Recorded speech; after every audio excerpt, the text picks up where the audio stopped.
it does take a while to see results, but I think when you have a strategy of, I create content because this is a platform that's going to like grant me a lot of opportunities, and it's a way to have like built-in distribution no matter what I end up doing in the future, is the kind of the way that I've always thought about it. And even with Rella, like, yeah, I'm not making a lot of money right now, but when we get acquired, I will. And so thinking about things in that like long-term potential, I think is more important, and just, okay, how do I make like a quick buck right now? This is Natalie Barbu. As a content creator turned entrepreneur, she has amassed a following of over 380,000 followers since 2011, with a wide array of projects, including her podcast, The Real Project, and sharing a behind-the-scenes look at what it is to be a CEO and founder of a tech startup. Natalie's foundational belief in building a personal brand for business success thrives. In this episode, she and I dive into how she turned YouTube into a job, the necessity for platform diversification, creating evergreen content around a niche topic to get higher ad revenue and build strong brand partnerships, why she created Rella for creators, and her journey to acquisition. Natalie spills all of the income tea with us so you can know what you need to focus on so that you can be successful as a creator with a little help from Rella. The Funded YouTuber is brought to you by Gigastar. Welcome to the Funded YouTuber podcast, Natalie. I am very excited to talk about your income journey. It's a really good one, so I'm excited for us to dive into all the details. Yeah, I'm so excited, and I'm pretty open with talking about my income on social media. I used to make a ton of videos on it, so happy to dive in. First and foremost, what do you make on YouTube? What is it that brings you to the content world? Yeah, so I post a lot of lifestyle content, and it mainly focuses on entrepreneurship, productivity, and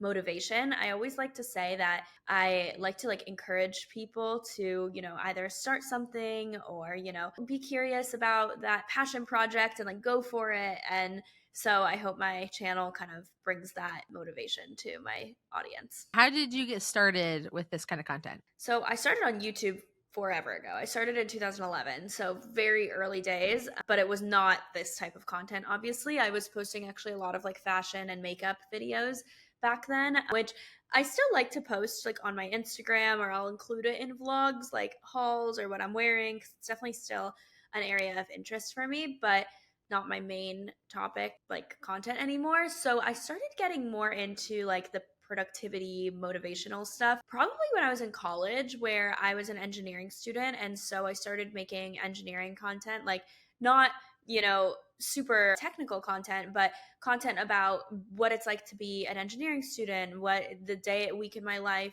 going to this college and studying industrial engineering. And so that is where I got the response from a lot of other women that were like, wow, it's so nice to see a girl that's doing this. And like, I still get comments to this day that I've like inspired them to go into STEM. And so when I started my business, I was like, I know I have to continue creating the content that I wish I had, just for more representation also, especially being a woman in a really like male dominated field.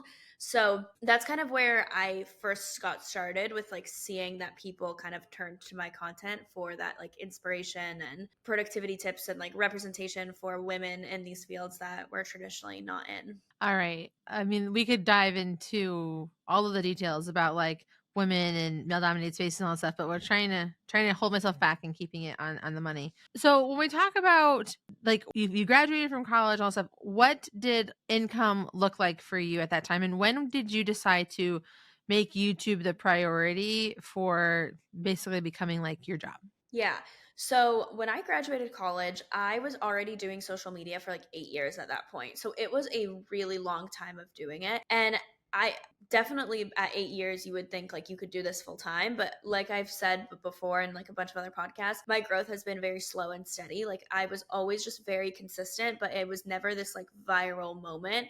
And so my revenue growth was also slow and steady when it came to social media. So by the time I graduated college, I was making like 30,000 on YouTube, which was not enough to do it full time for me personally. Like I was not gonna, not go and get a job on $30,000. So I made the decision to go and get a full time job. I worked at Accenture, so I was working as a consultant, and my salary there was, an entry level salary, but I was making only 30K on YouTube, which was a great like side hustle income, especially for a 22-year-old freshly graduated college student. Like that was a lot for me, but I 100%. knew I needed to do something else too. So I got my job, and then I actually 9 months later was able to quit because I was making double my salary. So just within 9 months I went from 30K to like 140, 150K. Oh, wow. Talk to us about like where was that income coming from? Was it sponsorships, affiliates? Like, where is that coming from? Yeah, it was mainly coming from sponsorships. So my main income was coming through brand deals. I was making money off of AdSense and, the platform revenue, but it definitely wasn't as much as my brand deals were. I think the most I've ever made in AdSense in a year was like 60,000 or something like that. So pretty good. I mean, now my views have definitely gotten lower and I haven't been as like focused on YouTube because I also have a lot of other things too. And like my AdSense is not 60,000 anymore. But at my peak AdSense, I think I made 60,000 in a year. And that's so crazy because lifestyle content isn't known for having a whole lot of like high CPMs or things like that. What do you think it was about your channel that advertisers were so drawn to?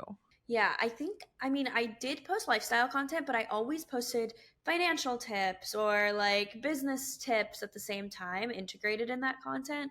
And those videos, like the evergreen content like that, is definitely what made my AdSense like a lot higher. I used to have an online store, and one of my most viewed videos is how I started an online store.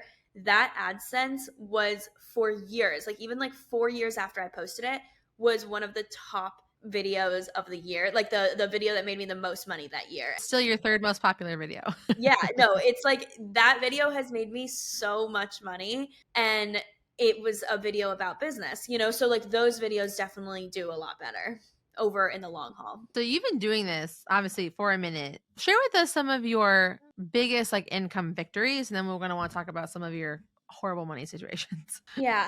I mean, my biggest income victories, I think when I hit 100,000 for the first time, like hitting the threshold of making $100,000 was a really big deal to me on social media. I think that was always something I didn't think was possible because, like I said, my growth was so slow and steady. So, like, I was always like, this is always going to be a side hustle for me. And, like, I'm fine with that. Like, I was totally fine doing it on the side, and that was it. And then I saw a lot of growth, and then I saw a lot of like monetization opportunities with brand deals. AdSense was higher. I saw other like unique ways to make money. I started a podcast, so that first like 100,000 mark, I think is where I really saw like, oh wow, this is like good, high paying business. So I'd say that is like my most memorable accomplishment.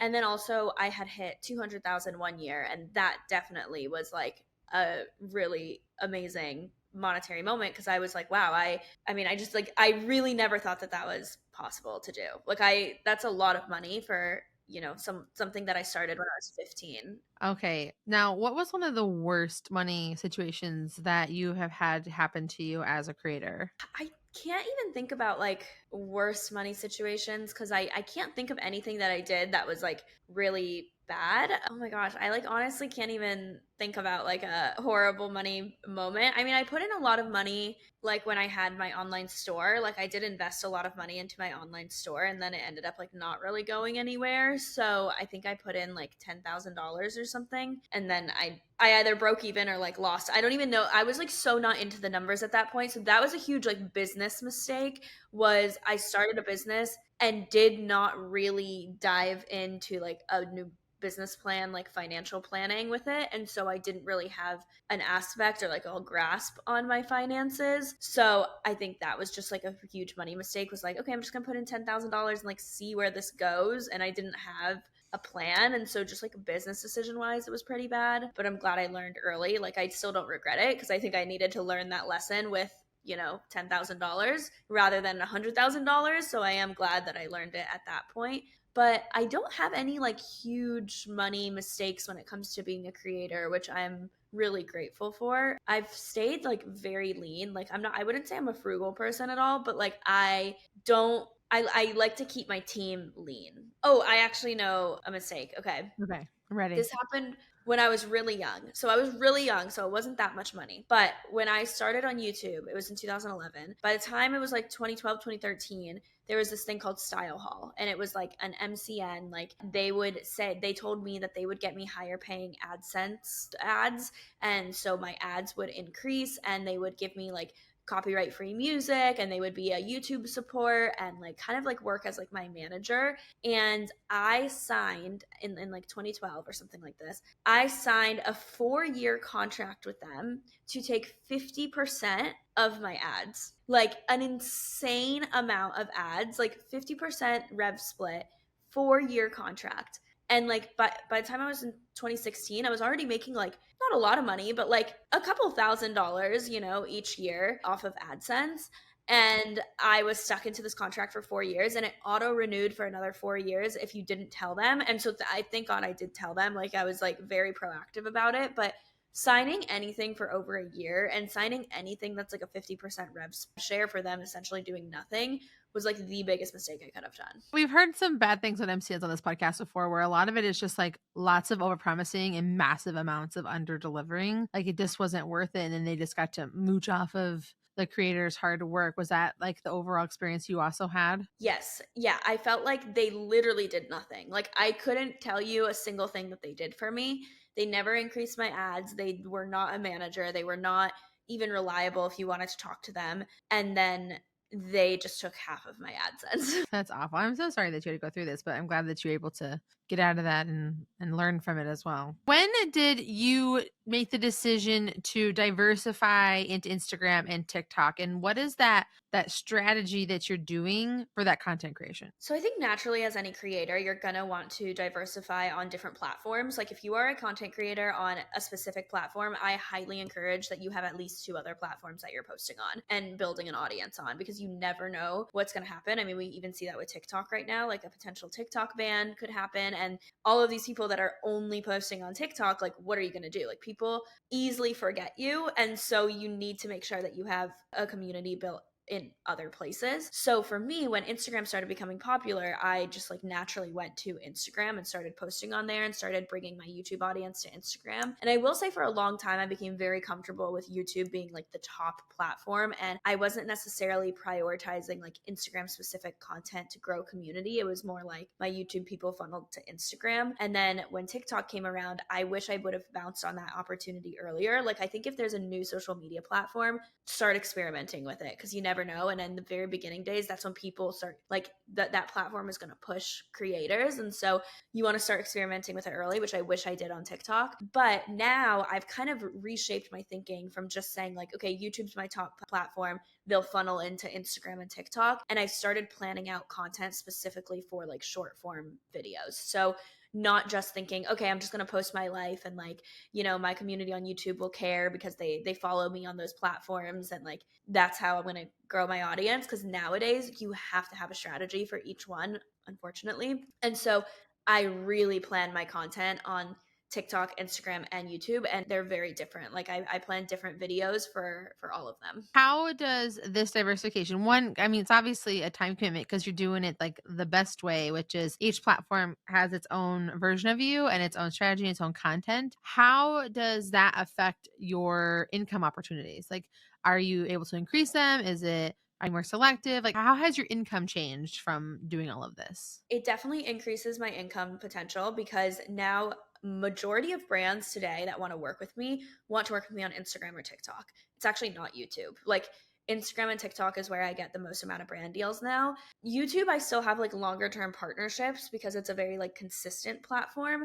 But with Instagram and TikTok, that's where brands, number one, see a lot of conversion, and also they have the ability to use those videos for ads themselves, which just presents like a bigger opportunity. So you're not just getting paid for you posting it, you're also getting paid because the brand is using those videos as ads. And so that like just explodes the potential opportunity, because more brands are now spending money on TikTok and Instagram ads than I think on YouTube for the most part.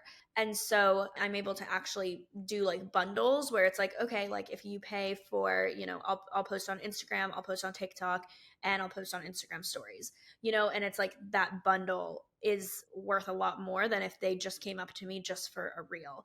And so it definitely has increased my opportunities. And even though I have the lowest amount of followers on TikTok, it makes up for like 15% of my income. So that's a lot. I mean, I have 20,000 followers on TikTok. I have 60,000 on Instagram and 300,000 on YouTube. And like for TikTok to have that small number of followers, but it's 15% of my income is like pretty high. So definitely get on as many platforms as you can handle and try to at least post on every single one. Even if you're repurposing content at first, like repurpose your short form content, but like start having a strategy for each one. I think that's really smart. Now, we're doing this a little earlier than we do in the podcast just because I think it's important for us to talk about these things because she's got a very unique income like journey. So we break down the different income streams that creators have and we break it up by percentages. Now, usually we break these down by all the specific like kinds of income like affiliates and service and that kind of stuff. But what she has broken this down by is by platform. So first and foremost, she has her YouTube channel, what makes up 20.9% of her income. What are the income things from YouTube that are bringing you money? Yeah, so I broke it down by platform like YouTube, Instagram, TikTok, podcasts. All of those, though, are brand deals within those platforms. So Okay. I like to say, like, okay, these are the Instagram brand deals, YouTube brand deals, because brand deals as a whole, I think there's so many details within it. So I don't like to make like sponsorships just one category. So my AdSense is actually only 4%, such a small percentage. Like AdSense is like really like kind of irrelevant. Not, I mean, I don't want to say irrelevant, but like it's not a lot for me. And so my brand deals on YouTube are the 20%. Yeah, the 20.9%. And then on Instagram 25.3 and TikTok 15.1. So those are all sponsorship opportunities. So it looks like 70% of your income does come from brand partnerships over all of your 4 content streams, which is your podcast, YouTube channel, TikTok, and Instagram. So I would love a little bit of little like lessons from Natalie and like how do we get brand deals? Yeah, I think number one, you have to build a community. I think so many people think, oh, I'm going to start an Instagram or I'm going to start a YouTube, and how do I get my first brand deal? Some people have reached out to me and they're like, hey, I'm starting a YouTube channel. Can you help me get a sponsorship for the first video? It's like, that's not going to happen. Like, you need to post a lot of content for no money in order to build your audience and build your community. And then we can talk about brand deals and sponsorship opportunities. So social media is one of those things that I always encourage people to start as like a side hustle at first, because you're not going to get paid right away. It's not a job you go into and you get a paycheck every week, and you have to really build your audience and build your community.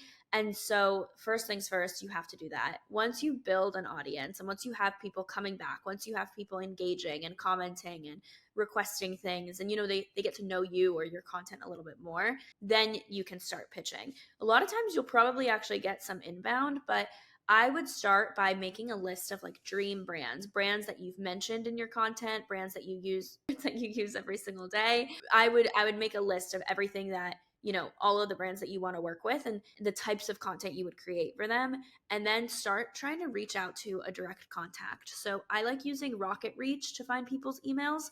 So it's a really simple website. You can either pay for it and find like direct emails from people at the company that you want to reach out to, or you can just Google, let's say you want to work with Squarespace. You can say Squarespace email format and then find the person that you want to reach out to on LinkedIn. So someone that works in marketing, influencer marketing, whatever it might be, and email them directly. I think a lot of times their inboxes aren't going to be swamped because it's not like there's an application to apply for this opportunity. You're like really doing the work and researching who's the best person to reach out to. So that's one way. And then the second way I would say is reaching out to PR agencies and agencies that have a lot of brands as clients, because they are the ones that do the influencer marketing campaigns for a ton of different brands, so they can keep you in mind. And so making sure that you're actually like making those personal relationships with the decision makers, I think is really important. And that's how you'll continue to get, brand deal opportunities. And I've even seen people like managers do this, and I'm not a manager, it's just me, but managers will send out like quarterly or monthly roster updates to the agencies, to the brand contacts that they have. They just have a running list. And that way you can do that for yourself, and you can say, hey, here's an update, here's my updated analytics, here's my updated stuff. So you're always top of mind for these decision makers. And I think that's how you get more brand deals, even when you don't have as many followers, because this business is still about relationships.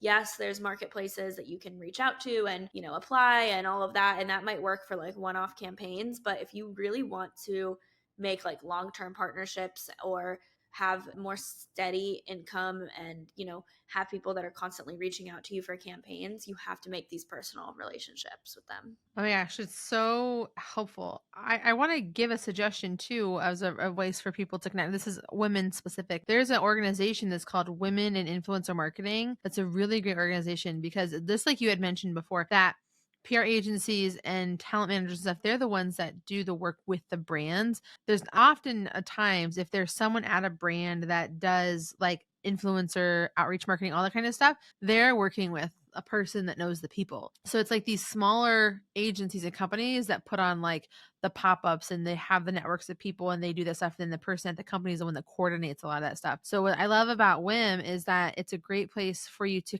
be a part of a community of other creators, some creators, but mostly the people that manage talent and then work for the companies that are looking for talent. And they have like the Slack channel that's just off the charts with like connections, castings, people looking for people. Who knows this person at this place? And it's a really great way to like be connected and find the people that you're looking for. If you can find those kind of like power groups, those are super valuable. Yep, I completely agree. Yeah, Women in Influencer Marketing is a great one, as well as there's a network called Aura, ORAA, and it's also really similar. It's a bunch of talent managers, creators, people in influencer marketing, and it's super helpful. I love that. Now, your other income stream that makes up the 30% of your income, I know is like your long-term play, and we haven't got a chance to talk about it yet. So let's dive into this. You are the founder creator of Rella. Now, Rella is a social media management platform for creators and individuals who are wanting to expand their digital footprint. Share with us how you did, like why you did this, what the future of it is for your income.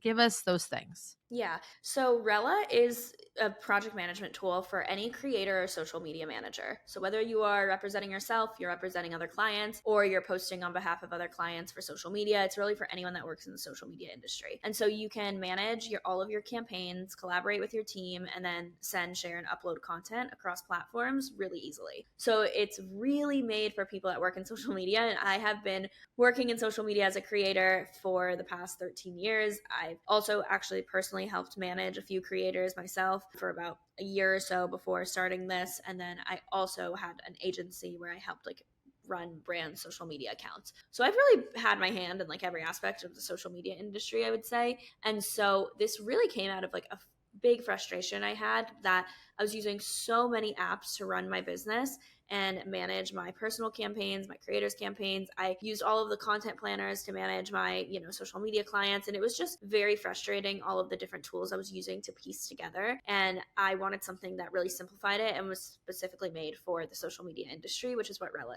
is. So I started that just out of a need. And it was something that I had no idea the potential of what it could become when I first started it. It was just like, hey, this is annoying me. I want to create a solution. Like, let me do it. And so it really snowballed into this, tech startup that me and my two co-founders started. And now it's like what I spend 99% of my time on. And it's really cool because I get to work with creators and talent managers and social media managers every single day and, hear about their pain points and then show them this product that can help them do it. And that's I use Rella every single day, and it is the only way that I am able to be a founder of a startup and still make content. Like, I would literally never be able to balance content creation and my campaigns and my consistent schedule if I did not have it, because using all of those different apps that I was using before, which is just like so disorganized and so messy. And so I'm like a true testament of how much it works. But yeah, I started it just because I wanted it. Like, it wasn't like I was like, oh, this is going to be this like big business opportunity. Like, that's not what it was at first.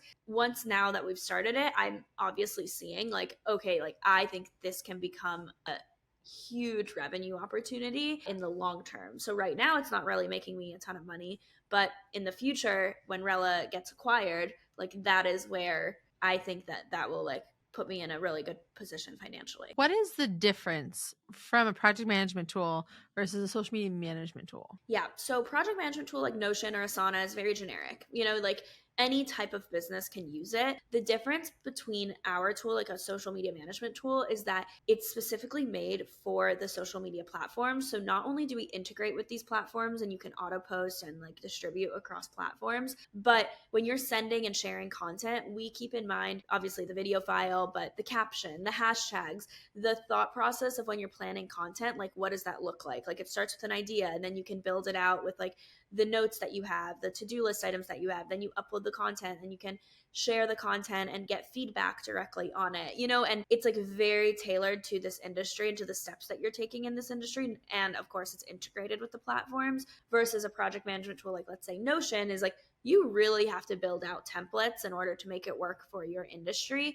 And when you do, it's internal. It's not an external thing where you can like share it with anyone or besides like your internal team members. Like if you're working with a brand, you're not going to share your Notion board with them to see the video file approved. But on Rella, it can still be in Rella and you can share the external link and get it approved and then auto post it. So it's just, we really keep in mind all of the nuances that have to do with being in this industry, which saves you a lot of time. What are some of the nuances of being in our industry that a lot of people don't think about needing help and management with? One is like seeing how much money you're supposed to be making in the future. That's just like a simple one that comes off the top of my head. That was a pain point for me. You can keep track of all of your, campaigns and your revenue, and you can do that in a spreadsheet, but it's social media and being a creator, you don't get paid until 30, 60, sometimes even 90 days later.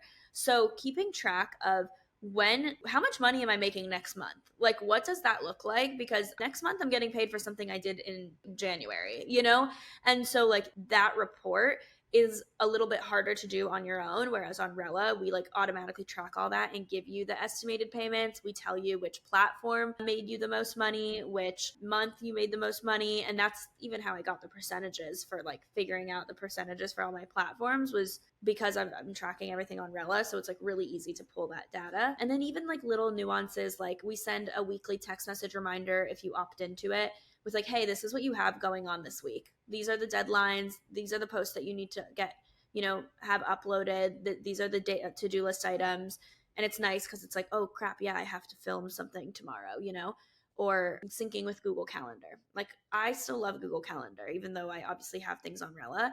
And so like we make sure like, okay, we're not going to try to like replace Google Calendar, but you can upload on Rella all your content and your stuff, and then it shows up on your Google Calendar, which is great. The integrations, I think, are probably really key there. Natalie, what is your next money move? I mean, really, it's focusing a lot on Rella. So that's my biggest like money move, would be continuing to scale this company so that we could get acquired, and that could really, make all of us co-founders a lot more money. So just continuing to build this business for the long term. I've always thought very long term, even with content. Like, for example, I wasn't making a lot of money for a long time. Like I wasn't, in 8 years, I made 30K, or ended up making 30K like at the end of the 8 years. Like that's not that much money for that much time that I put into it. But I've always viewed this as a long-term thing.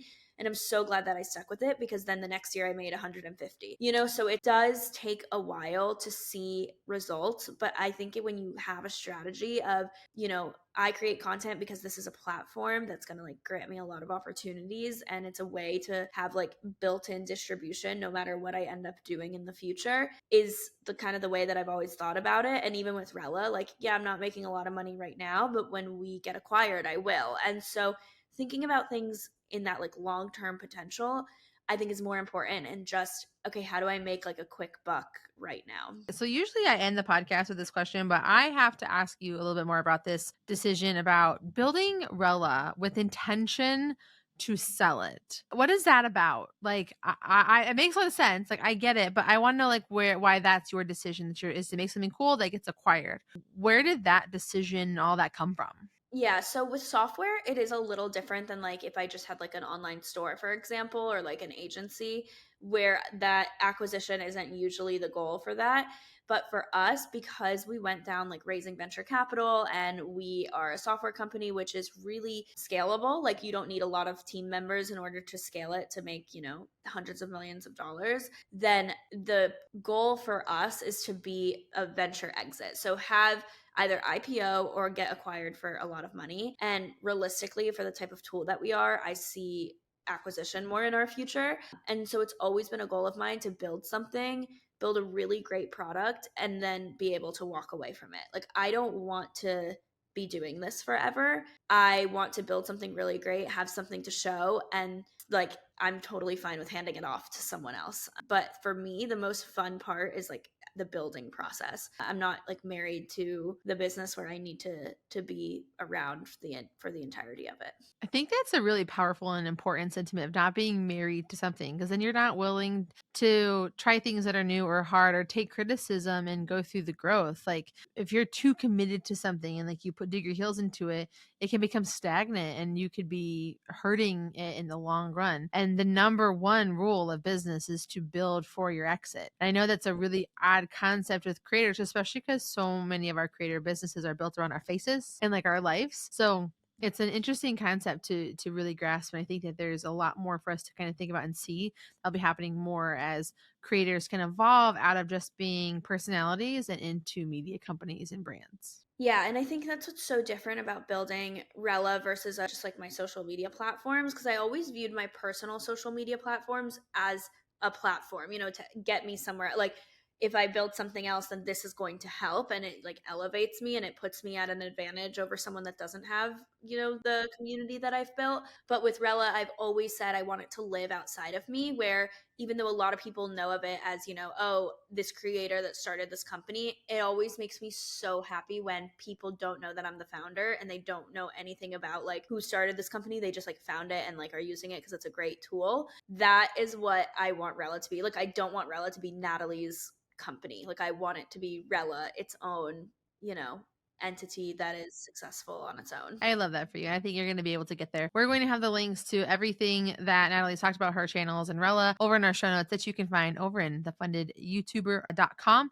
Thank you so much for your time today, Natalie. So grateful for that. And until next week, guys, go make that money. Bye. The Funded YouTuber is brought to you by Gigastar, a parent company of Gigastar Market, an SEC-registered funding portal, and member of FINRA. Learn more at gigastar.io. Music provided by APM Music, unrivaled music to bring your stories to life. Neither Gigastar nor its affiliated companies provide legal, regulatory, financial, or tax advice. Any opinions expressed herein are those of the authors and are the informational purposes only. The information and opinions expressed herein are subject to change without notice and do not take into account the particular investments, objectives, financial situation, or needs of any specific investors.